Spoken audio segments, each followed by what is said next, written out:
A busca de nossa própria realidade. Vamos a conversar um pouco, esta noite, sobre os assuntos que mais nos interessam e pelos quais nós nos achamos aqui. Irmãos, certamente, o fundamental na vida é chegar a ter realidade. Em nome da verdade, tenho que dizer que ainda o humanoide é algo não realizado. Se observarmos as espécies inferiores que habitam sobre a face da Terra, os animais unicerebrados e bicerebrados, podemos evidenciar, por si mesmos, que nascem completos. Um cavalo é completo, uma vaca dá o leite e nasce completa, mas nós nascemos incompletos. Nosso corpo se forma dentro do ventre materno, ali se gesta e logo nasce, cresce, se desenvolve, a energia criadora o faz surgir à existência. Em seu processo de desenvolvimento, dentro do ventre materno, vemos como se vão formando os diversos órgãos, mas ao nascer ainda não está completo, nem sequer a fontanela frontal do recém-nascido se encontra fechada. Isso que as pessoas chamam aqui a moleira ou a molinha do recém-nascido, está sem fechar. Se adicionarmos, a isso, sua condição em que se encontra, veremos que não é completo. Certamente em nome da verdade, e assim o reconhecem os professores da Universidade de Medicina, o animal intelectual, dizem, é um mamífero racional. E é verdade, não está completo. O germe que se desenvolveu no ventre materno, pelo fato de ter nascido, não quer dizer que a criatura já se completou. O desenvolvimento da criatura prossegue, em seu sentido ordinário, como humanoide, até os 21 anos. Agora compreenderão por que é perigoso, realmente, que um adolescente tenha relação sexual. O adolescente não completou seu desenvolvimento, e só o completa até os 21 anos. A energia criadora que o fez surgir à existência, essa energia que provocou a concepção do feto dentro do claustro materno, que o trouxe à vida, essa mesma energia tem que desenvolvê-lo, mas só aos 21 anos o adolescente chegou a seu completo desenvolvimento como humanoide. Mas, isso não quer dizer que, realmente, por tal motivo seu desenvolvimento total esteja já completo. Não. Como humanoide se desenvolveu, mas não como homem, o homem deve ser feito, deve ser criado. Nós somos humanoides, mas não homens, o homem deve formar-se dentro do humanoide, como a borboleta dentro da crisálida, nos tempos antigos, tudo isso se entendia, tudo isso se sabia. Há algo muito belo que temos em nosso interior, refirou-me à consciência, refirou-me à essência, a isso que se chama alma. Originalmente a essência ou a alma, ou como vocês queiram denominá-la, veio da Via Láctea, faz muitos anos, milhões de anos. A essência de cada um dos aqui presentes, veio da Via Láctea, e na Via Láctea ressoará com a harmonia do universo. Posteriormente, passou ao disco solar, e prosseguindo por entre os planetas do sistema, chegou aqui ao mundo, se desenvolveu no mineral, continuou no vegetal, prosseguiu no animal e afinal se incorporou em um organismo humano ou de humanoide. Mas a essência, desafortunadamente, devido a nossos erros, ficou envolta em uma série de elementos indesejáveis. A essência é a consciência, e está envolta ou engarrafada entre um cúmulo de elementos indesejáveis. É necessário quebrar tais elementos, para que a essência fique desperta. Uma consciência desperta tem acesso aos mundos superiores de eternidade, uma consciência desperta pode ver, tocar ou apalpar as grandes realidades do mundo do espírito puro. Uma consciência desperta pode dirigir todas as circunstâncias adversas da vida. Uma consciência desperta não é vítima jamais das circunstâncias, pode dirigi-las à vontade, pode originar novas circunstâncias. Mas, para que a consciência desperte, os elementos indesejáveis que levamos em nosso interior devem ser destruídos. Esses elementos são a ira, a cobiça, a luxúria, a inveja, o orgulho, a preguiça, a gula, etc. É necessário eliminar tais elementos e, em vez disso, criar algo diferente. Esses elementos indesejáveis que levamos em nosso interior são uma criação falsa, uma falsa criação e deve ser destruída. Cada um de nós carrega, em seu interior, uma falsa criação. Necessitamos fazer uma criação nova dentro de nós mesmos, e isto somente é possível destruindo nossos defeitos psicológicos, acabando com todos esses erros que levamos no mais profundo de nós mesmos, acabar esses erros, acabar esses defeitos, criar algo novo em nós. É possível criar algo novo, é possível criar os corpos existenciais superiores do ser. Se cada humanoide aproveitasse essa energia criadora que o trouxe à existência, essa energia mediante a qual pôde chegar a ter um corpo de carne e osso, se chegasse à idade dos 21 anos e em vez de desperdiçar essa energia a aproveitasse para criar seus corpos existenciais superiores do ser, a essência ficaria vestida com esses corpos. Essa seria uma criação nova, mais vale fazer uma criação nova, que continuar com essa criação velha que temos. A criação velha que levamos em nosso interior, repito, está constituída pelos agregados psíquicos e esses agregados são nossos defeitos. Temos inumeráveis defeitos. Realmente, ainda que possuíssemos 1000 línguas para falar e paladar de aço, não acabaríamos de enumerá-los a todos cabalmente. Eliminar tais defeitos, tais agregados, é o indicado. E em vez desses agregados, que parecem um verdadeiro enxame de demônios em nossa psique, em nosso interior, criar, repito, os corpos existenciais superiores do ser. Estes se criam com a mesma força com a que nosso corpo físico foi criado, com a mesma força com a que se desenvolveu no ventre materno, com a mesma força que o fez crescer desde menino, até a idade dos 21 anos. Tal força se chama sexual, é a energia do sexo. Assim, pois, nos tempos antigos as pessoas eram mais sábias. Na Lemúria se vivia de 12 a 15 séculos. Havia, naquela época, tempo suficiente para que a essência pudesse vestir-se com os corpos existenciais superiores do ser. Os lêmures, depois da idade dos 21 anos, em vez de desperdiçar a energia criadora, a transmutavam, com essa energia criavam os corpos existenciais superiores do ser. E se demoravam em casar-se muitos séculos, não importava, porque viviam de 12 a 15 séculos. De maneira que, sempre, a longo prazo, podiam dar-se ao luxo de fabricar, mediante essa força sexual, os corpos existenciais superiores do ser. Hoje em dia, a vida é bem breve. Aos 21 anos começa propriamente a juventude, antes dos 21 anos, está a adolescência e a primeira e a segunda infância. Desgraçadamente, os adolescentes já gastam a energia, sem ter terminado, nem sequer, seu desenvolvimento como humanoides. Se os adolescentes, em vez de desperdiçar essa energia, a economizassem e ao chegar aos 21 anos a aproveitassem inteligentemente para criar os corpos existenciais superiores do ser, teríamos uma colheita de mestres. Desgraçadamente, ao chegar à adolescência, à juventude, vem o desperdício da energia criadora, vem os abusos sexuais, etc. Hoje em dia estamos apressados, já não se vive de 12 a 15 séculos. Hoje em dia, há que criar os corpos existenciais superiores do ser antes que chegue a velhice, porque se chegamos a velhos e não criamos esses corpos, teremos que desencarnar tendo perdido tempo, nos encontraremos no mundo astral, então, convertidos em algo que não tem nenhum valor, já que, o que é a morte? A morte é uma subtração de frações. Quando chega a hora da morte, o que é que continua no balém? Os valores. Vocês sabem que se fazemos uma subtração de frações, isso é o que fica, os valores. E a morte é uma subtração de frações e o que continua são os valores. Mas, que valores são esses? Valores positivos e valores negativos, os eus do bem e os eus do mal, os ioes de nossos defeitos, todos esses são eus. O que é o ego, pois? Uma soma de eus. E esses eus, o que são? Elementos indesejáveis, subjetivos. Nem todos os eus são maus, há bons, mas que não sabem fazer o bem, fazem o bem quando não se deve fazer, os eus do bem, não sabem fazer o bem. Vocês sabem, por exemplo, que a água dentro do lavatório é útil, vocês sabem muito bem que o fogo, na cozinha, é bom. Mas se a água, por exemplo, sai do lavatório e inunda a casa, será má. Se o fogo sai da cozinha e queima as cortinas da sala, será mau.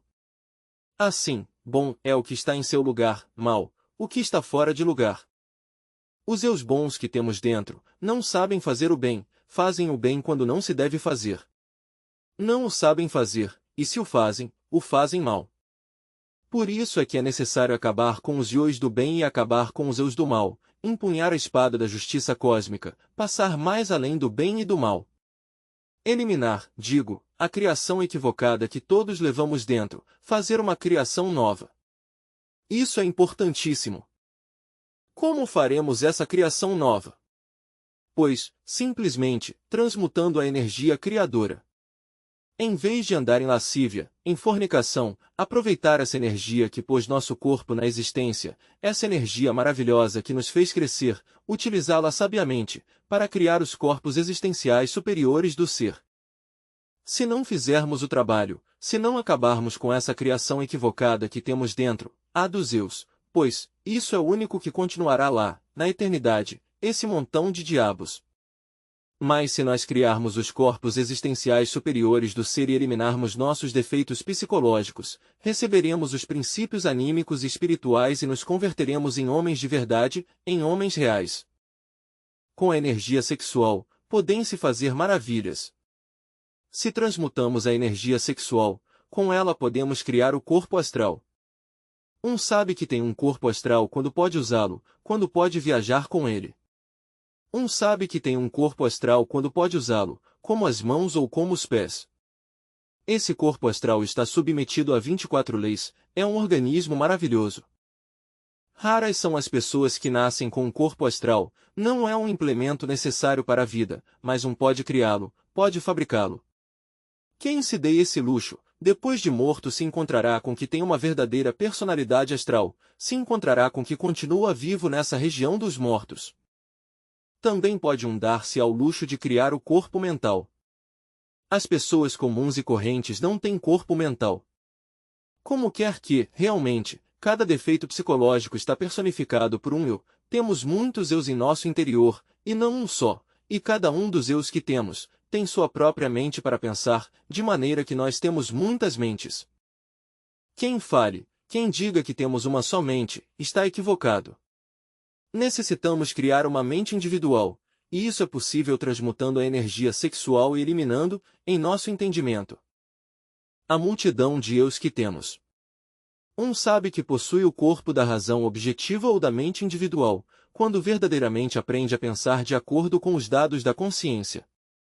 O corpo mental é o corpo da razão objetiva. Há dois tipos de razão, meus queridos irmãos. A primeira é a razão subjetiva. Ela se fundamenta nas percepções sensoriais externas, com os dados dos sentidos, elabora seus conceitos de conteúdo e assim funciona. Não pode saber nada do real, da verdade, do ser, de Deus, porque seus processos racionais se baseiam nos dados dos 5 sentidos e nada mais. Por isso Dom Emmanuel Kant, o grande filósofo de Königsberg, em sua Crítica da Razão Pura demonstrou que a razão subjetiva, a razão esta, comum e corrente, que possuímos todos, nunca pôde saber nada da verdade, do real. Mas a outra razão que bem vale a pena desenvolver em nós, refiro-me, de forma clara, à razão objetiva. A razão objetiva se tem quando se tem um corpo mental, individual, e esse corpo mental há que fabricá-lo e se fabrica com a energia sexual, mediante a transmutação da energia criadora. Quem possua esse corpo mental, terá razão objetiva. A razão objetiva se fundamenta nos dados da consciência, funciona com os dados que a consciência aporta. Homens de razão objetiva são os sábios verdadeiros, os iluminados. Um sabe que possui um corpo mental, individual, quando é capaz de receber a sabedoria divina diretamente, quando é capaz de pensar sem necessidade dos informes dos 5 sentidos. E falando da vontade, o que diremos? As pessoas comuns e correntes não têm uma vontade definida. Como quer que temos dentro uma criação equivocada, defeitos personificados por tais e quais eus, obviamente cada um desses eus, cada um desses demônios pensantes que levamos em nosso interior, possui sua própria vontade. Assim, pois, temos muitas vontades, não uma só vontade. Necessitamos criar o corpo da vontade consciente, para poder dirigir nossos atos. Quem se deu o luxo de criar o corpo da vontade consciente, poderá originar novas circunstâncias, não será vítima das circunstâncias. Nós necessitamos criar esse corpo, o corpo causal, como também se lhe chama. Quem se deu o luxo de criá-lo, obviamente se converte em um mestre. Um homem com os corpos físico, astral, mental e causal, é um homem já desenvolvido. Os animais nascem completos, mas o humanoide nasce incompleto, necessita desenvolver-se, completar-se, mediante trabalhos conscientes e padecimentos voluntários, necessita transmutar a energia criadora, para criar os corpos astral, mental e causal, e receber os princípios anímicos e espirituais, assim se converte em homem. Necessita eliminar a criação equivocada que leva dentro, constituída pelo eu pluralizado, multidão de demônios, personificando erros e que todo ser humano leva em seu interior. Assim, pois, há que desenvolver o homem dentro de nós mesmos, há que criar o homem, necessitamos da disponibilidade ao homem, criá-lo é indispensável. O corpo astral tem suas leis, está governado por 24 leis. O corpo mental também é um organismo maravilhoso, dirigido por 12 leis, e o causal está governado por 6 leis. O corpo astral tem sua anatomia, sua fisiologia, sua biologia. Existe um procedimento secreto que permite, ao adepto que desencarna, continuar vivendo aqui, no mundo físico, com o corpo astral. Pudesse materializar tal corpo e viver fisicamente, conviver fisicamente com as pessoas, durante um ano depois de morto. É um organismo completo, deve alimentar-se também, e se alimenta quando nós aprendemos a transformar as impressões diversas da vida, quando aprendemos a transformá-las mediante uma chave, muito simples, que consiste em aprender a receber com agrado as manifestações desagradáveis de nossos semelhantes. Quem faça isso, com tais impressões transformadas, poderá alimentar o corpo astral, para que se desenvolva plenamente. Eu quero que vocês tenham um corpo astral e que possam funcionar em todos os âmbitos do universo, que possam, com esse corpo, viajar a qualquer lugar da Terra, que possam assistir, com esse corpo, à grande loja branca. Eu quero que vocês tenham um corpo mental, para que vocês aprendam a receber o conhecimento de seu próprio ser de forma direta, para que não dependam mais dos 5 sentidos, para que possam experimentar a verdade. Eu quero que vocês tenham um corpo da vontade consciente, para que não sejam vítimas das circunstâncias, para que possam originar novas circunstâncias. A necessidade de fazer uma criação nova dentro de nós mesmos, é indispensável criar ao homem dentro de si mesmos, mas também se faz indispensável eliminar a criação equivocada que levamos em nosso interior, a ira, a cobiça, a luxúria, a inveja, o orgulho, a preguiça, a gula. Todos esses defeitos estão personificados por demônios viventes. No Egito Antigo, a tais demônios se lhes denominavam demônios vermelhos de Sete. Assim, pois, devemos acabar com esses demônios vermelhos para libertar a alma, para libertar a consciência, e em vez dessa criação equivocada, fabricar os corpos existenciais superiores do ser. Há que fazer a grande obra, mas fazê-la com amor. E depois de receber este conhecimento, há que compartilhá-lo com nossos semelhantes, levar o ensinamento a todos os rincões do mundo, fundar, por onde quer que seja, grupos de pessoas que estejam, em verdade, dispostas a estudar todo o corpo de doutrina. É necessário que vocês compreendam que o Sol está fazendo um grande ensaio, o Sol quer criar homens.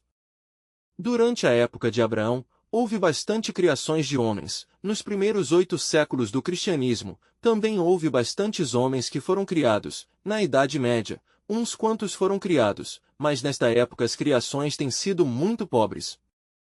O Sol está fazendo um ensaio, mas como quer que as criações têm sido muito poucas, vai destruir esta raça e a vai destruir dentro de pouco, com um grande cataclismo. É bom que vocês saibam que uma raça não dura mais que o que dura um ano sideral. Assim como a Terra tem seu ano, que consiste na volta da Terra ao redor do Sol em 365 dias e algumas frações, com minutos e segundos, assim também existe um ano sideral. E é que nosso sistema solar, junto com nossa Terra, viaja ao redor do cinturão zodiacal. Essa viagem equivale a uns 25.968 anos, esse é o tempo que dura uma raça. Nossa raça começou depois do dilúvio universal, então se iniciou uma viagem que começou no signo do Aguador, mas a viagem está concluindo porque o sistema solar regressou, outra vez, ao signo do Aguador. Durante o trajeto, os polos da Terra vão se desviando, e já sabemos que, nestes momentos, o polo geográfico não coincide com o polo magnético. Nestes instantes, se um avião viaja para o polo, dirigido pela agulha magnética, ao descer sobre o que se considera exatamente o polo, nos acharemos com que já não está o polo nesse lugar, porque já não coincide o polo magnético com o polo geográfico. Os polos estão se desviando para o Equador. A isso se devem as mudanças dos climas, as alterações na primavera, as alterações no verão, etc. E pronto, os eixos da Terra terão se revolucionado. Adicione a esse acontecimento insólito a vinda de Hercólobos, um gigantesco monstro que vem a devorar a Terra. Está já à vista de todos os telescópios do mundo, faz parte de um sistema solar muito longínquo, que se chama Sistema de Tylo. Hercólobos é 6 vezes maior que Júpiter e passará por um ângulo do Sistema Solar. Quando isto seja, se precipitará a revolução dos eixos da Terra, e o fogo dos vulcões, atraído pela força de gravidade de Hercólobos, incendiará o mundo, e a água completará a tragédia, os mares mudarão de leitos, e estas terras sobre as quais nós estamos vivendo, ficarão no fundo dos mares. O viagem está concluindo, somente faltam uns poucos graus, verdadeiramente, para que o viagem chegue a seu final. E é bom que vocês entendam isso, que o viagem está concluindo e que uma raça não dura mais que o que dura o ano sideral. Agora bem, assim como a Terra tem suas 4 estações, primavera, verão, outono e inverno, assim também um ano sideral tem 4 estações, primavera, a idade de ouro, verão, a idade de prata, outono, a idade de cobre, inverno, a idade de ferro. Nestes instantes, estamos na idade de ferro. No inverno, a humanidade tem chegado ao cúmulo da perversidade e as criações humanas são poucas, têm sido poucos os êxitos no tubo de ensaios da natureza, a gente tem perdido todo o interesse pela inteligência solar, e quando a gente perde todo o interesse pela inteligência solar, o Sol também perde interesse pela gente e se dá ao luxo de criar uma nova raça, para o experimento no laboratório da natureza. O Sol quer criar homens, mas não é possível fazer essa criação se nós não cooperamos com o Sol. Dentro de nós estão os germes dos corpos astral, mental e causal, que se desenvolvem, nos convertemos em homens. Mas, é necessário que se desenvolvam, não podem desenvolver-se se nós não cooperamos com o Sol. Necessitamos cooperar com o Sol, meus estimáveis irmãos, se é que queremos o desenvolvimento dos corpos existenciais superiores do ser. É necessário entender a necessidade de cooperar, mas vou concretizar, de forma prática, o que estou dizendo. O que são os eus? Entidades psicológicas que vivem no fundo de nós mesmos. Os há bons, os há maus, os há úteis, os há inúteis, mas são subjetivos e inumanos, nossa consciência está engarrafada entre esses eus. Necessitamos pulverizá-los, reduzi-los a cinzas, e isso é possível se nós nos encontramos sempre em estado de alerta-percepção, alerta-novidade. É no terreno da vida prática onde devemos autodescobrir-nos, porque em relação com aqueles que nos rodeiam, os defeitos que levamos escondidos afloram e se estamos alertas, os vemos. Defeito descoberto, é um eu descoberto, um eu que tem mente para pensar, que tem vontade, que tem desejos, é uma entidade vivente, que vive em nós, diabólica. Se nós nos propomos destruí-la, a destruímos. O primeiro que interessa é descobrir, para logo desintegrar. Observação, é indispensável, observar nossos próprios defeitos psicológicos e depois julgá-los e por último desintegrá-los. Aos espiões, na guerra, primeiro se lhes observa, segundo se lhes julga e terceiro se lhes fuzila, assim temos que fazer com os ioes. Se um pensamento de ira nos assalta, é um eu que devemos primeiro observar, logo julgar e terceiro desintegrar. E não é possível desintegrar nenhum defeito psicológico com a mente. A mente, por si só, pode rotular a qualquer defeito com qualquer nome que queira, passá-lo de um nível a outro, escondê-lo de si mesmo e dos demais, mas não acabar com ele, não aniquilá-lo. Se necessita de um poder que seja superior à mente. Afortunadamente, esse poder existe. Quero referir-me, de forma enfática, ao poder do Kundalini. Mediante a Divina Mãe Kundalini, podemos nós pulverizar qualquer defeito. Kundalini é Tonantsin, Kundalini é Isis, Kundalini é Ran-Io, Kundalini é, também, Diana Caçadora, e é também Adonia, e é Ensoberta, e é Reia, e é Cibeles, e é Maria, uma parte de nosso próprio ser, mas derivado. Se apelamos a ela, a essa parte de nosso próprio ser e lhe suplicamos de coração que desintegre o que nós tenhamos entendido, que tenhamos compreendido, ela assim o fará, o pulverizará, o desintegrará. E afinal, com esse procedimento, poderemos ir desintegrando, acabando com todos os eus que temos em nosso interior, e um dia, a essência estará livre. Assim, pois, eliminar essa criação equivocada é necessário, para fazer dentro de nós uma criação nova, criar os corpos de ouro para o Cristo íntimo, levantar o templo do Senhor dentro de nós mesmos, é um templo de ouro puro. E esse templo estará formado pelos corpos existenciais superiores do ser, e esses corpos se formarão transmutando a energia criadora. Tudo isso lhes ensinaremos em nossas obras, todo o tantrismo. Lhes ensinaremos como transmutar essa poderosa energia, para poder criar os corpos existenciais superiores do ser. Em meus livros, tenho escrito o que é essa ciência. Existe o matrimônio perfeito, existe o mistério do áureo florescer, existe a doutrina secreta de Anahat. Nesses livros se encontra a chave para transmutar a energia criadora e criar, mediante ela, os corpos existenciais superiores do ser e converter-nos em homens. Assim, pois, eliminar o inumano, é necessário, e criar dentro de nós o humano, é inaprazável, impostergável. Sacrifício pela humanidade é o terceiro fator. Claro, se amamos de verdade aos seres humanos, levantaremos a tocha bem no alto, para mostrar o caminho a outros.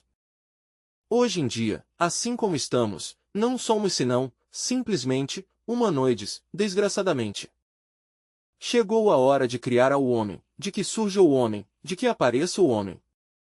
As pessoas continuam se crendo homens, mas o homem é o rei da criação.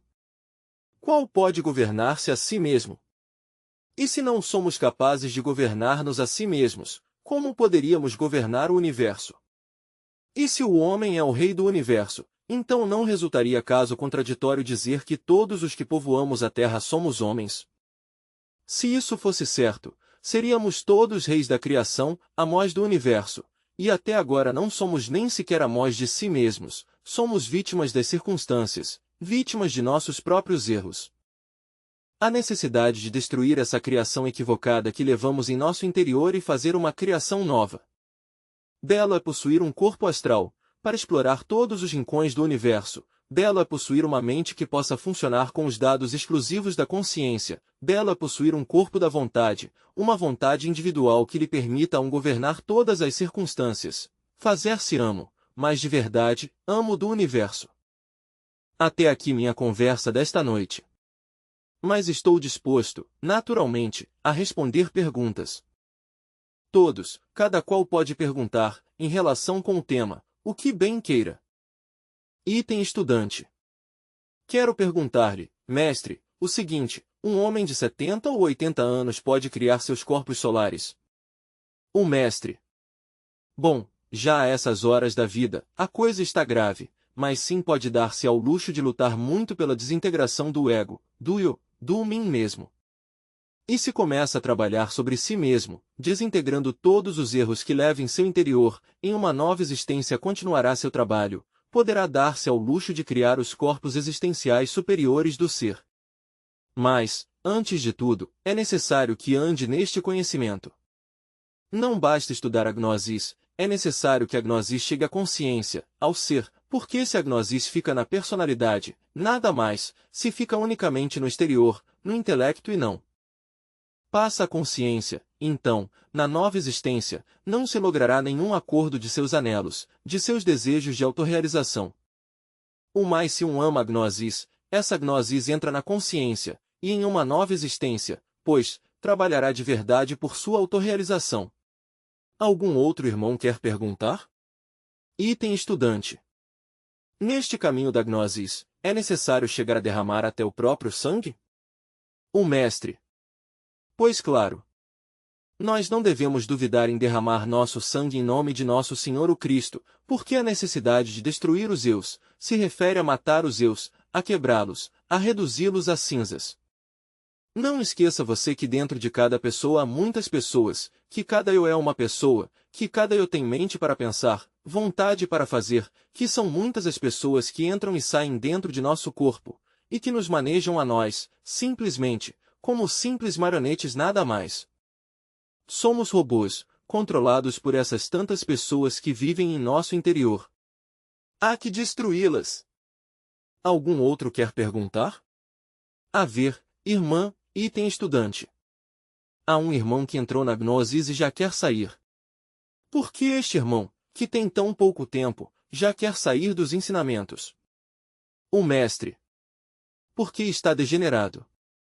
Começando, porque já nem usa todo o seu cérebro para pensar. Observem vocês que, se em meio de uma grande farra, pomos uma sinfonia de Beethoven, não ficaria ninguém dos convidados, verdade? Já ninguém gosta da música dos grandes mestres.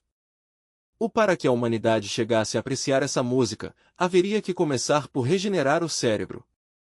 A raça está degenerada. Em tempos da Lemúria se podia viver de 12 a 15 séculos, porque o ser humano estava governado por outra lei, por outro princípio, que era o princípio que governa a vida dos homens, o princípio fulasnitaniano. Mas quando a humanidade se degenerou, porque se desenvolveu o ego, se desenvolveram as paixões, se desenvolveram os vícios, então já o animal intelectual ficou governado pela lei que governa os animais, que é o princípio Itóclanos. Total que, hoje já não estamos governados pelo princípio fulasnitaniano, que é o dos homens, hoje estamos governados pelo mesmo princípio que governa aos cavalos e aos burros, que é o princípio Itóclanos. Um morre muito cedo, já a vida quase não dura. Na Atlântida, por exemplo, se vivia não tanto como 12 ou 15 séculos, mas sim pelo menos a metade.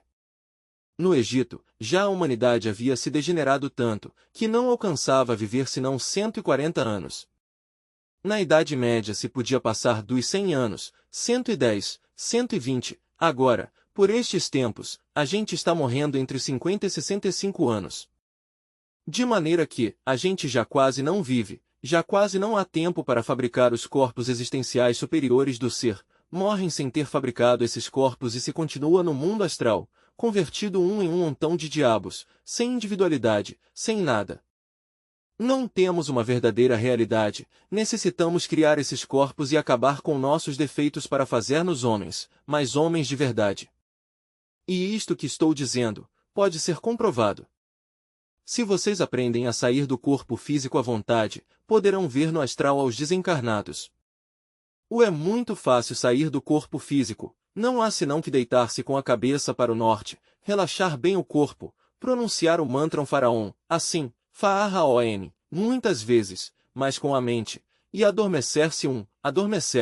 E quando já esteja entre dormido e desperto, suavemente levantar-se de sua cama, mas sem tindose sempre identificado com o ser, e se o faz assim, o corpo ficará na cama. E fora do corpo, se lhe ocorrer chamar a algum ser querido, dos desencarnados, a algum ser amado que morreu faz algum tempo, pode fazê-lo, e verão vocês que esse ser vem em distintas figuras, em distintas formas. Por quê? Porque dentro dessa pessoa haviam muitas pessoas, e essas muitas pessoas são as que continuam no além. Assim, pois, isso é muito fácil comprovar por si mesmos, se aprendem a sair do corpo físico à vontade. Item estudante. Mestre, é possível que alguém possa hoje viver mais de 100 anos? O mestre. Hoje em dia assombra que alguém chegue aos 100 anos, mas, realmente, é quase nada o que tem vivido. Pensemos na Lemúria, onde se vivia de 12 a 15 séculos. De maneira que, a raça humana está degenerada devido a que a essência ficou metida entre o ego, se desenvolveu o ego e o ego acaba com a força vital, destrói a força vital e então o organismo se envelhece rápido e morre. Nossas enfermidades são produzidas pelo ego. Item estudante. Como se pode lograr a regeneração do cérebro? O mestre. Pois a regeneração se logra transmutando a energia criadora. Os casados a transmutarão na novena esfera, seguindo pela senda do matrimônio perfeito. Os solteiros a poderão transmutar mediante o pranayama ou a poderão transmutar mediante o Vajroli Mudra. Há distintas formas de transmutação para solteiros. Mas, em todo caso, há que transmutar a energia criadora, não a desperdiçar, não a dilapidar. A criação dos corpos existenciais. Agora, a criação dos corpos somente é possível, unicamente, mediante o Sahaja Maituna, ou seja, seguindo a senda do matrimônio perfeito. Porque o homem representa a força positiva, a mulher, a força negativa, e o Espírito Santo é a força neutra que os concilia a ambos. Mediante essas três forças, pode-se criar, não somente uma nova criatura humana, mas que também se pode criar um novo corpo, isso é óbvio. As três forças fazem a criação, a força positiva e a força negativa e a força neutra, podem criar. Mas se vão dirigidas para lugares distintos, não se daria nenhuma criação. Para que surja uma criação, é necessário que as três forças incidam, se encontrem em um mesmo ponto, e então há uma criação.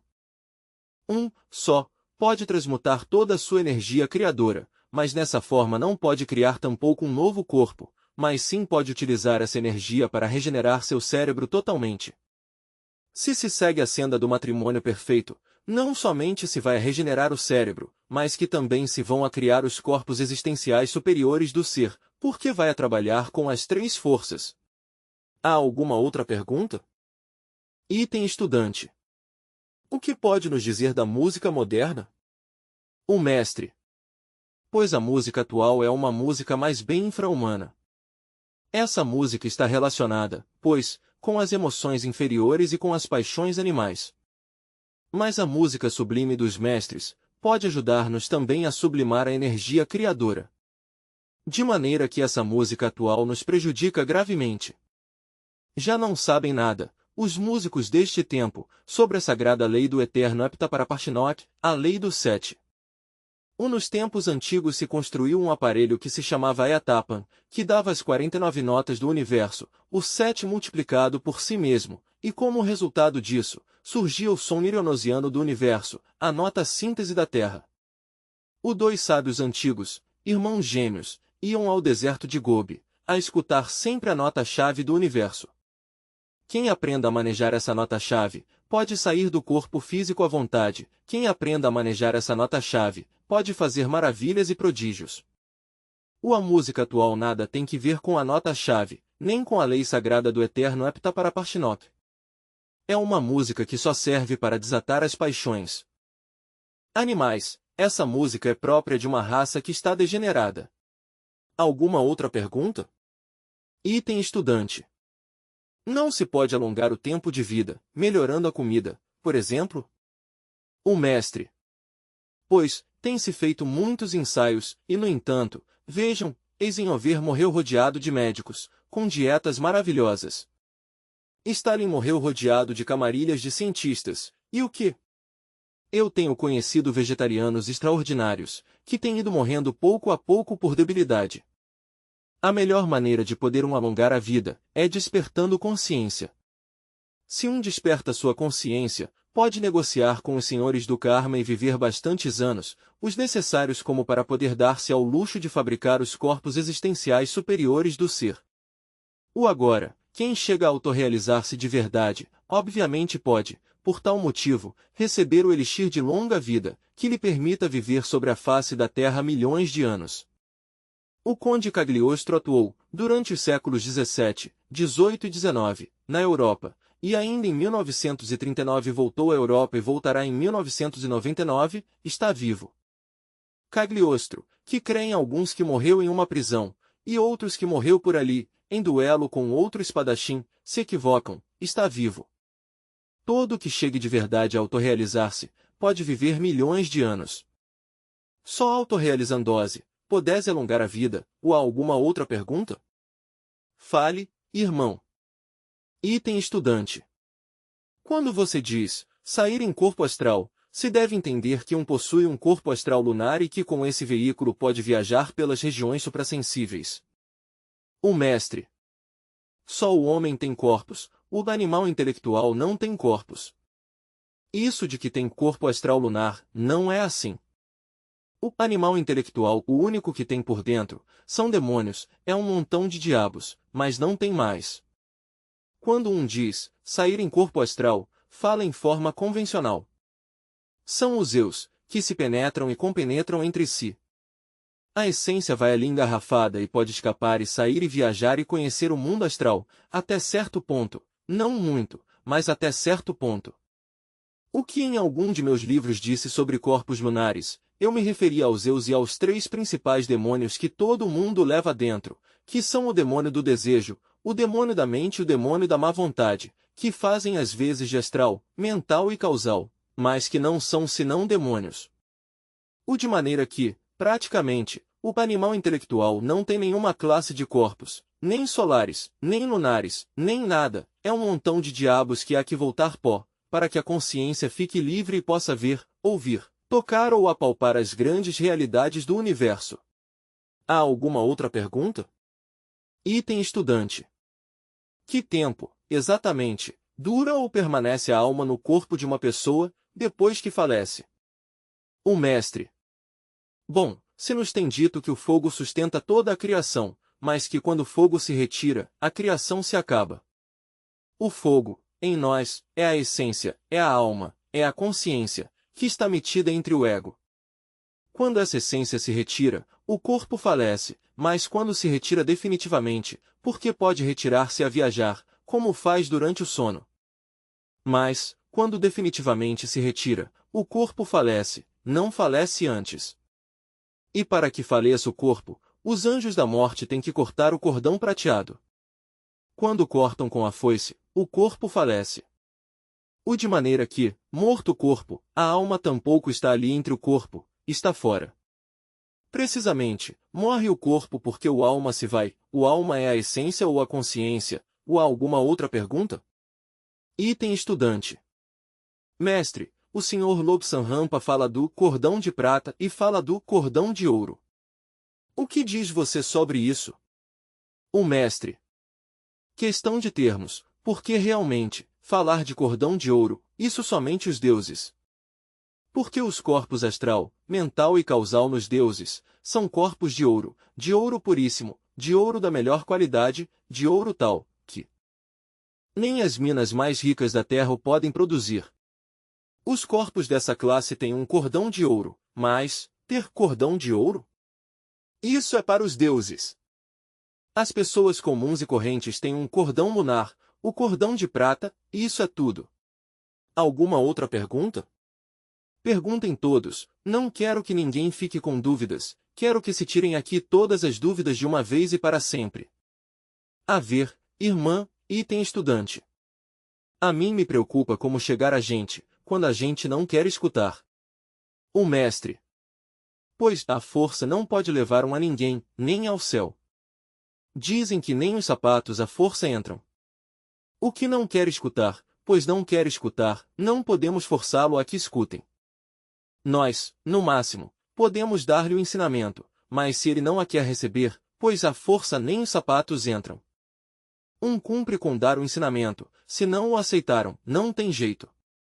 Até logo e nos vemos por aí. Ou alguma outra pergunta? A ver, irmã, fale, item estudante. Mestre, poderia falar-nos um pouco mais sobre esse instrumento que dava as 49 notas do universo? O mestre. O Ayatapa é um instrumento que inventaram dois irmãos iniciados, gêmeos, na antiga China. Eles descobriram que o universo tinha 49 notas e elaboraram um instrumento precioso. Aí entravam em atividade muitos elementos. Atualmente, todos os aparelhos de música não são senão degenerações ou involuções do Ayatapa. Eles fizeram experimentos como o seguinte, fazendo vibrar esse instrumento que dava 49 notas, pois, atuaram sobre muitas coisas, começaram a atuar sobre uma oitava, por exemplo, desde o Do até o Si, faziam passar, por exemplo, um raio colorido do prisma solar através das notas musicais e mudava de cor. Eles aprenderam a tirar a diapositiva ao prisma solar. As pessoas atuais o único que conhecem é o prisma, mas o conhecem em seu aspecto negativo. Aqueles sábios souberam tirar a positiva ao prisma solar e utilizaram os 7 cores fundamentais para fazer muitos experimentos. Entre esses, por exemplo, se fez passar um cor determinado do prisma, em sua forma positiva, sobre um pedaço de bambu e o pedaço de bambu se tingiu de imediato com algum cor. Se fez passar, digamos, o cor azul, em sua forma positiva, sobre o ópio e o ópio mudou imediatamente suas características químicas. Se combinaram as notas da escala musical com os cores do prisma, em sua forma positiva, e esses cores mudaram, de acordo com a escala musical. O assim, pois, os cores e também a sagrada lei do heptaparapashinok se combinam, os sons e os cores estão combinados.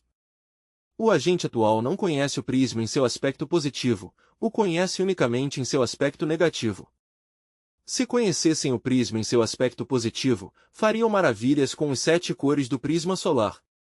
E se aprendessem a manejar as 49 notas, se fariam amos do universo. Essas 49 notas as dava o Arya Tapan, e essas 49 notas e a síntese dessas 49 notas, é o som nirionosiano. Esse som nirionosiano é a nota síntese da Terra, vibra aqui no cerebelo de cada um de vocês. Se vocês se deitam à noite, silenciosamente, se vocês suspendem seus pensamentos, se a mente de vocês fica quieta e em silêncio e se propõem escutar o que ocorre dentro de seu cerebelo, sentirão um som muito sutil, que é o som esse do gafanhoto, do grilo. Esse sonzinho é o som nirionosiano. Se vocês aprendem a escutá-lo, também poderão aprender a levantar-lhe o volume à vontade, e quando aprendam a levantar-lhe o volume, então as portas das percepções estarão abertas. Se vocês logram levantar-lhe o volume a esse som, e logo, quando esteja ressoando, se levantam de sua cama, poderão fazê-lo com uma facilidade extraordinária e poderão viajar, assim, fora do corpo, para os lugares mais remotos da Terra, a essência de vocês poderá fazer seu viagem. Os que tenham corpo astral, poderão viajar com seu corpo astral, os que ainda não o tenham fabricado, viajarão com a essência lhes permitirá pôr-se em contato com todos os rincões do universo. O mais há que manejar essa nota-chave, só há um instrumento que dá essas 49 notas.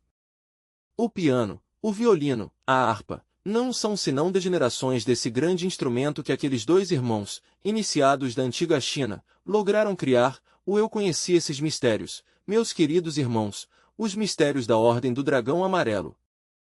Eu tive uma existência na China, ou várias existências, mas em uma dessas tantas, em que me chamei Shou Li e na que pertencia à dinastia Shou, conheci os mistérios da música e da cor, e conheci as 7 joias do Dragão Amarelo. Recebi ordem do Logos para ensinar, aos que vão surgindo, aos compreensivos, essa doutrina antiga mediante a qual podia desengarrafar a essência, à vontade, para experimentar a verdade. Há alguma outra pergunta? Item estudante. Mestre, a alma evolui igual com corpo de homem que com corpo de mulher? O mestre. Pois vou dizer-te uma grande verdade, isso de evolução está fora de ordem. Vou dizer-te por quê. Porque em tempos antigos, a gente não estava engarrafada no dogma da evolução. Nos tempos antigos, a gente sabia que existia a lei do pêndulo, sabiam que um extremo do pêndulo levantou ao Egito e que o outro extremo do pêndulo levantou aos judeus. Quando voltou o pêndulo a mudar, surgiu a civilização grega. Quando voltou a mudar outra vez e passou ao outro extremo, levantou a civilização árabe. Quando voltou ao outro extremo, se levantou a civilização dos godos, etc. De maneira que, a vida se processa de acordo com a lei do pêndulo, tudo se move de acordo com essa lei, até nossos sentimentos, o coração.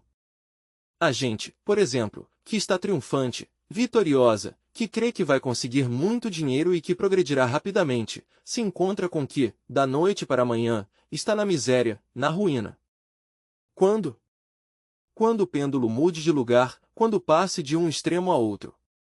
Os incrédulos materialistas, inimigos do eterno, que tanta algazarra fizeram lá, na Rússia, agora estão mudando porque o pêndulo está mudando de posição, está indo ao outro extremo, e está começando na Rússia a surgir a espiritualidade. A maior produção, atualmente, por estatísticas, em matérias de parapsicologia, está vindo da União Soviética, de maneira que, está entrando na psique.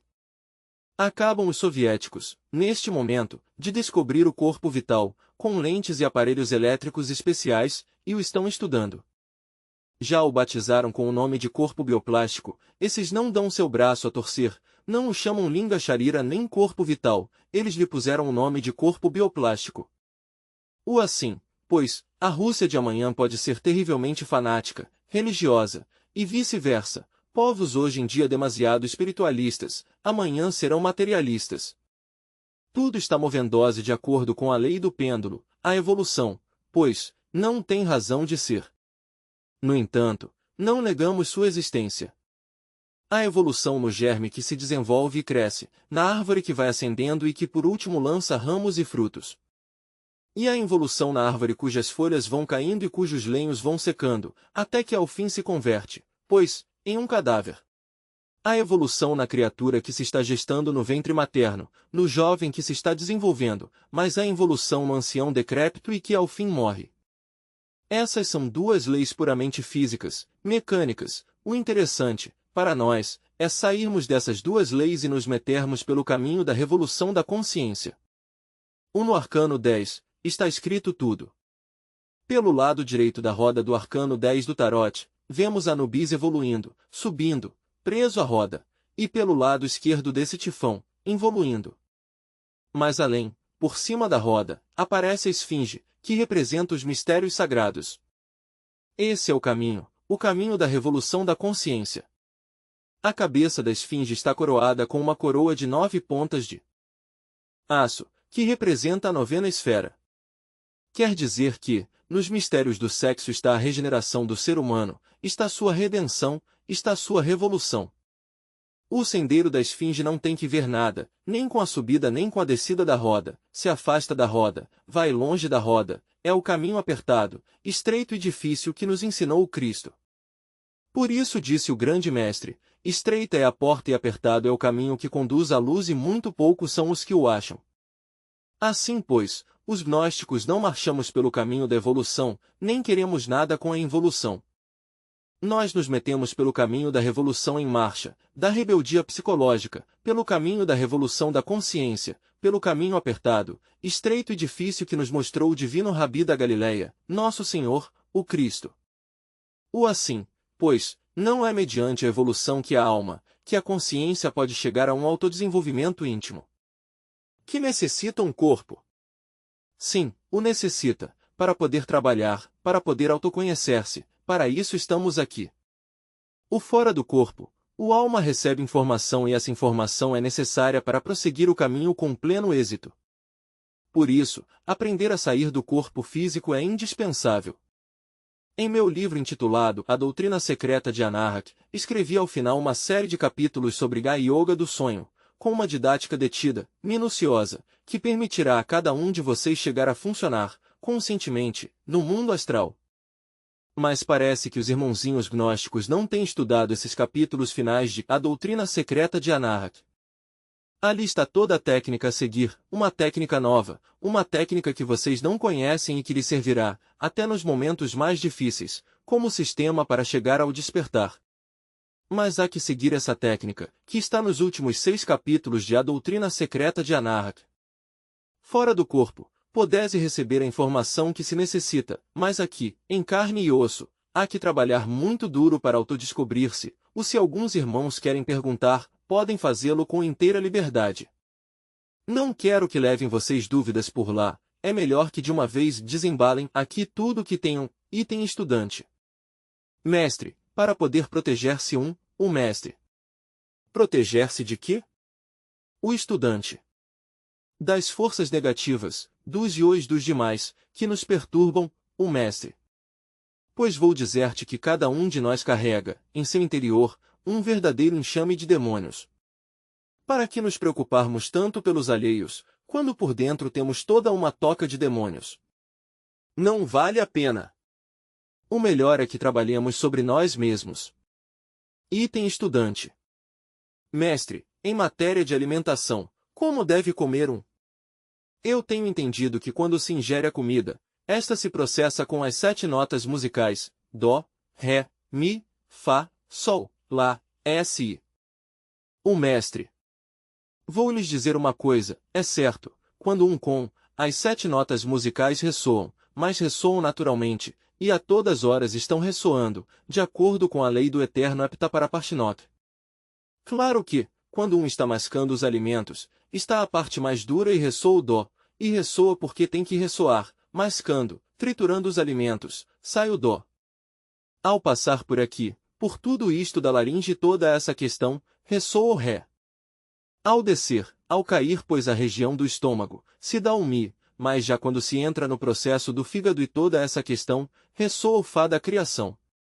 Depois que os princípios vitais entram na corrente sanguínea, a nota mais elevada é o SI musical, quando já se elabora esse elixir de vida maravilhoso que está nas glândulas endócrinas sexuais, o Exioerrai, o esperma sagrado, o azougue em bruto, como se diz em alquimia. O assim, pois, tu não te preocupes pelas 7 notas, não penses nisso, ali ressoam. Tu come tranquilo e já. A ver, algum outro tem que perguntar? Item estudante. Há algo de mal em que as mulheres nos arrumemos, em que nos ponhamos belas, digamos? O mestre. Bom, vou dizer-te uma grande verdade, o bom, o verdadeiro, o belo, devem estar relacionados. O arrumo pessoal na mulher não tem nada de mal, não tem absolutamente nada de mal. O todo está na atitude que um assume. Se uma mulher, por exemplo, no momento em que se está arrumando, por dentro está envaidecida de sua consabida beleza, naturalmente, caiu no delito da vaidade. Mas se somente se arruma por decoro, se arruma por respeito ao próximo, se arruma para não andar com um horrível desleixo pela rua, pois nada mal está fazendo. O tudo depende da atitude psicológica. Em todo caso, o belo, o verdadeiro e o bom, devem estar relacionados. O arrumo feminino jamais deve ser condenável. Um tem direito a arrumar-se, a vestir-se bem. Por quê? O que diríamos de um homem com os sapatos sujos, de um homem com o traje todo roto, sujo? Bom, ser pobre não é um delito, mas ser desasseado, sim, é muito grave. Um pode ser pobre, mas não desasseado. A camisa deve estar limpa, deve ter umas meias que não cheiram a feio. De maneira que, então, o arrumo pessoal não prejudica a ninguém. O mais ainda, um deve arrumar-se pessoalmente, não tanto por um mesmo, mas sim por respeito ao próximo. Eu poderia me apresentar aqui com desleixo, de qualquer maneira, mas venho meio arrumadinho. Por quê? Por respeito a vocês. Se eu viesse aqui em mangas de camisa, todo sujo, como o homem que se acaba de levantar da cama, o que diríamos disso? Que não estaria respeitando a vocês, estaria desrespeitando-os. De maneira que, todos devemos arrumar-nos por respeito ao nosso próximo. Há alguma outra pergunta? Item estudante. Mestre, o que representa a 9ª esfera? O mestre. A 9ª esfera representa o sexo. 9 meses permanecemos dentro do ventre materno, 9 idades atua a humanidade entre o seio de Reia, Cibeles, a natureza. Assim, pois, a 9ª esfera é o sexo, item estudante. O trabalho na 9ª esfera é um ritual que devemos praticar? O mestre. O ritual da 9ª esfera o vivemos todos, sim. Dali nascem as criaturas, o homem nasce da 9ª esfera. Nasce o mundo, de onde nasce? Não é da 9ª esfera? Agora, o ritual prático, o trabalho com a energia criadora, é na 9ª esfera. A Terra tem 9 estratos. No 9º estrato da Terra, está o signo do infinito, que é um 8 colocado horizontalmente, cérebro, coração e sexo. A luta é terrível, cérebro contra sexo, sexo contra cérebro. Mas se o sexo vence ao cérebro, então o iniciado cai, como a estrela de 5 pontas, com o ângulo superior para baixo e os 2 raios inferiores para cima, é o arcano 16 da Cabala, o fracasso. O assim, pois, na 9ª esfera é onde estão as forças do sexo. O signo do 8, colocado no centro da Terra, está também em nosso organismo. Todos estamos organizados de acordo com o cérebro, coração e sexo, eis aí o 8, o símbolo do infinito, a 9ª esfera. O trabalho na 9ª esfera é o trabalho na forja dos ciclopes.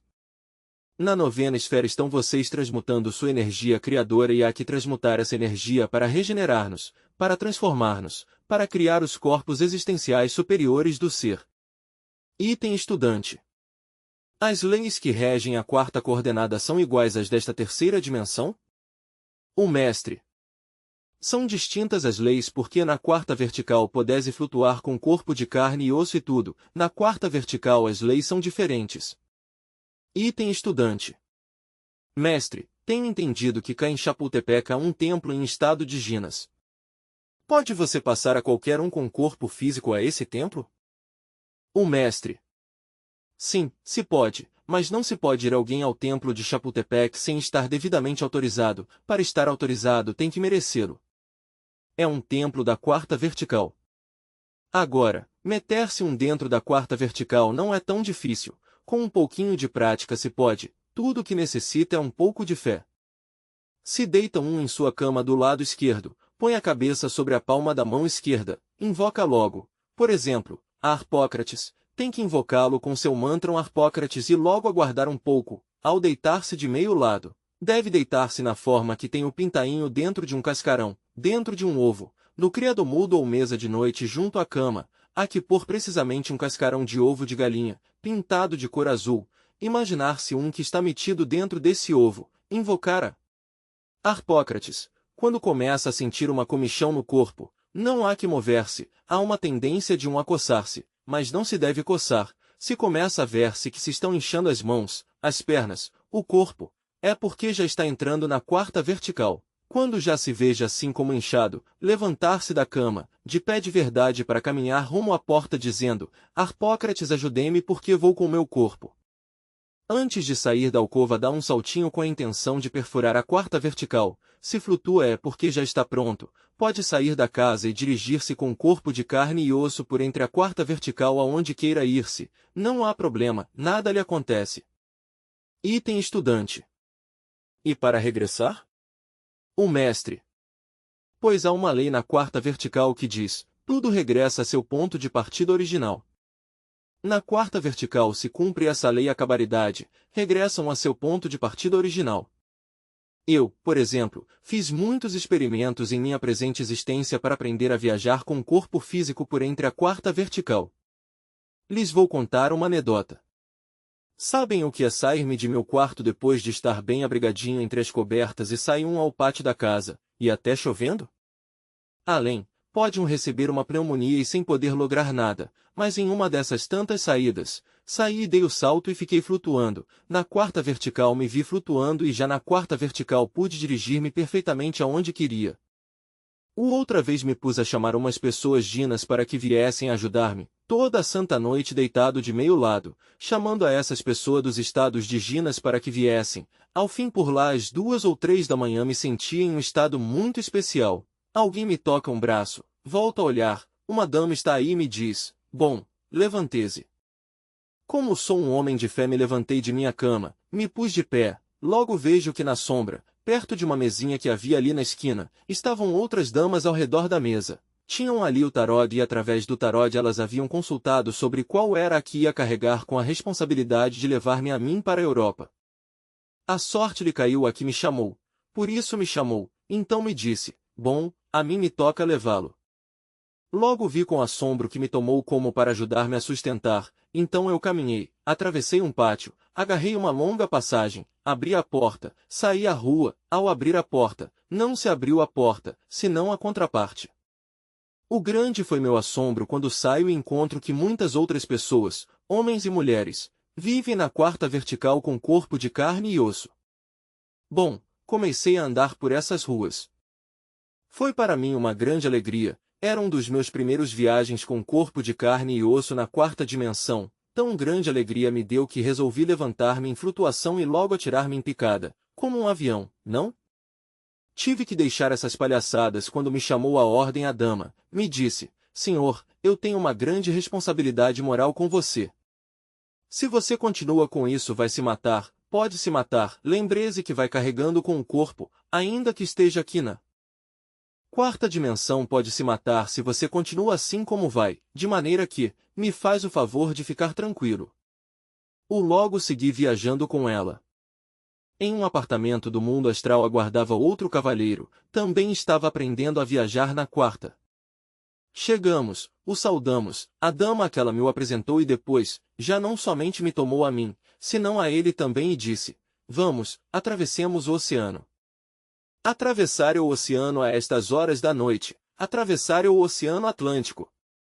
Por um instante me senti inseguro, entrou-me a mim uma ideia, que tal que nos saíssemos nestes momentos da quarta vertical e aqui em meio do oceano?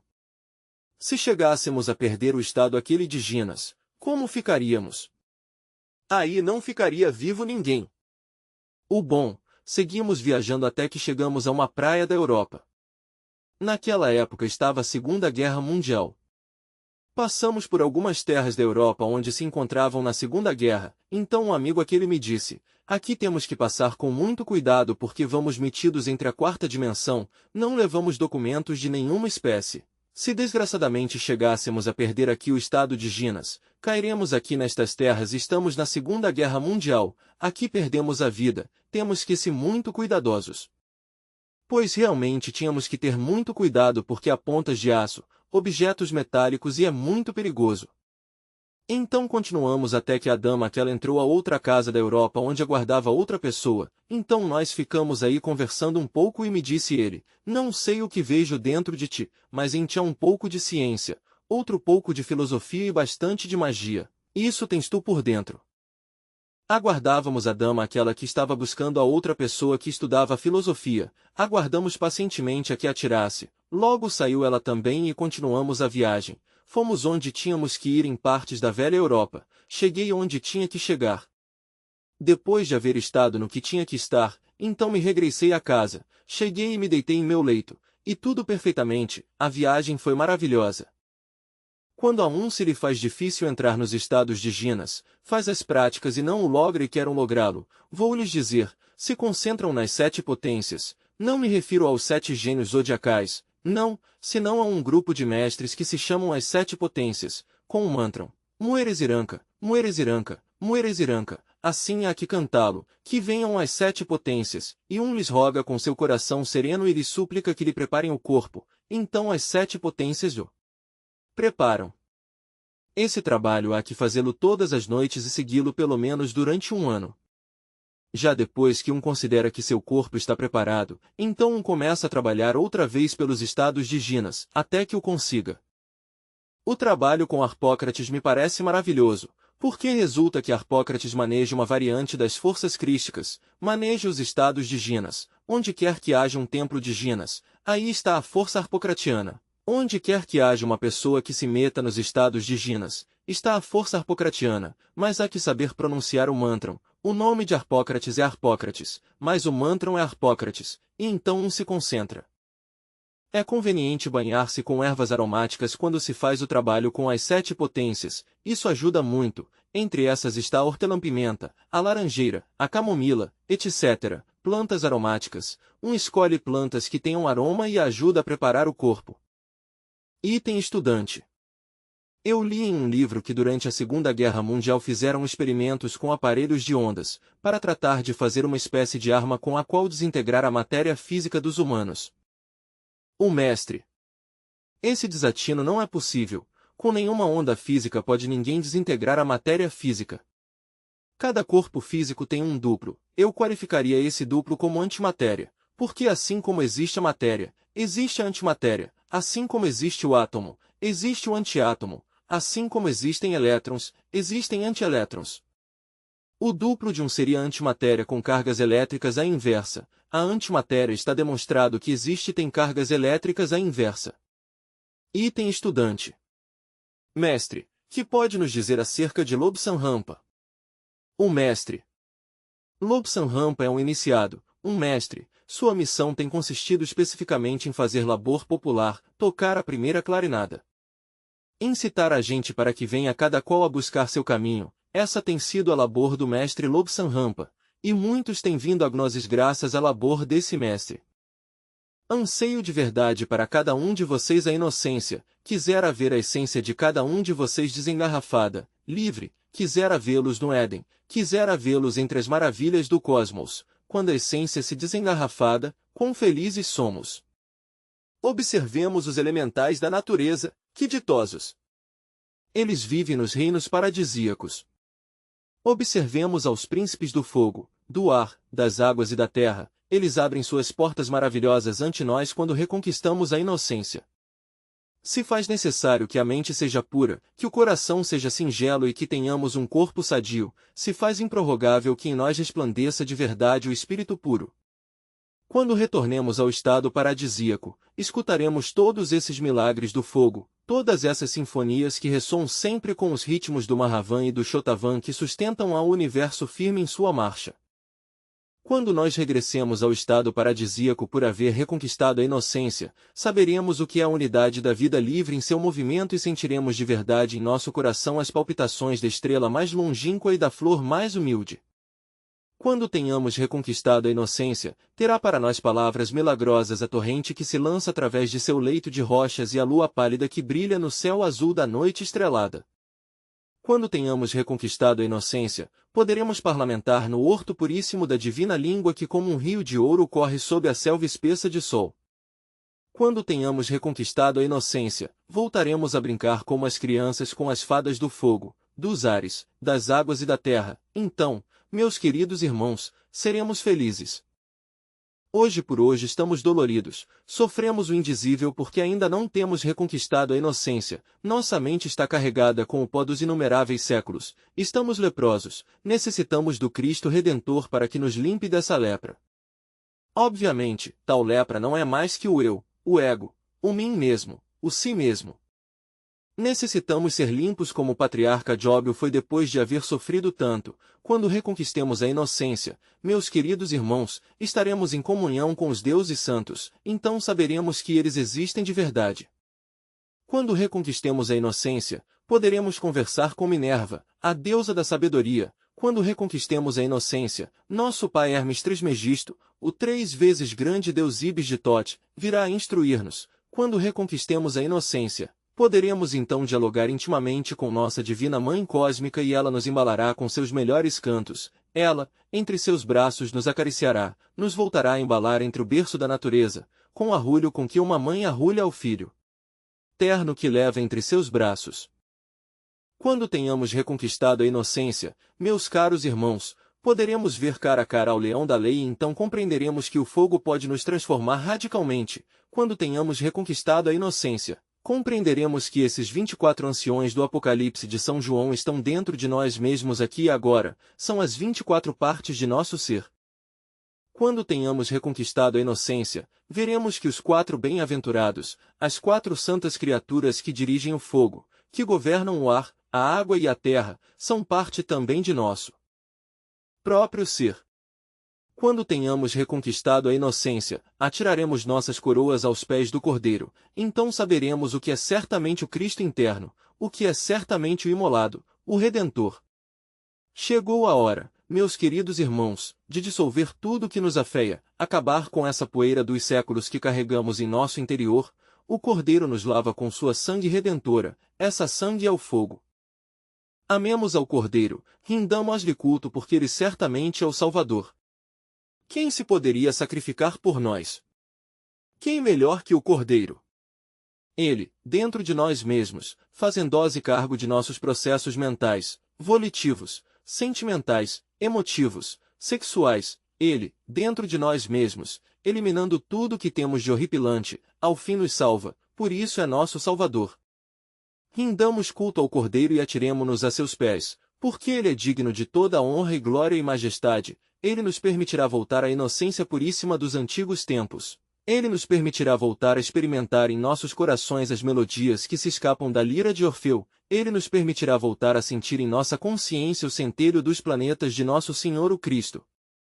Ele nos permitirá então voltar novamente regenerados à antiga Arcádia, onde os rios de água pura de vida manarão leite e mel, lá em cima nos céus estrelados palpitam os sóis do Espírito, aqui embaixo à beira dos rios cantantes, resplandecem as flores da alma. É necessário que o Espírito e a alma em matrimônio perfeito convivam para nosso bem. É necessário que a pedra bruta e o diamante se fusionem integralmente para que se convertam em sóis espirituais. É necessário comer dos frutos da árvore da vida. É necessário atirar-nos, meus queridos irmãos, atirar-nos aos pés de nosso Senhor, o Cristo íntimo e adorá-lo eternamente.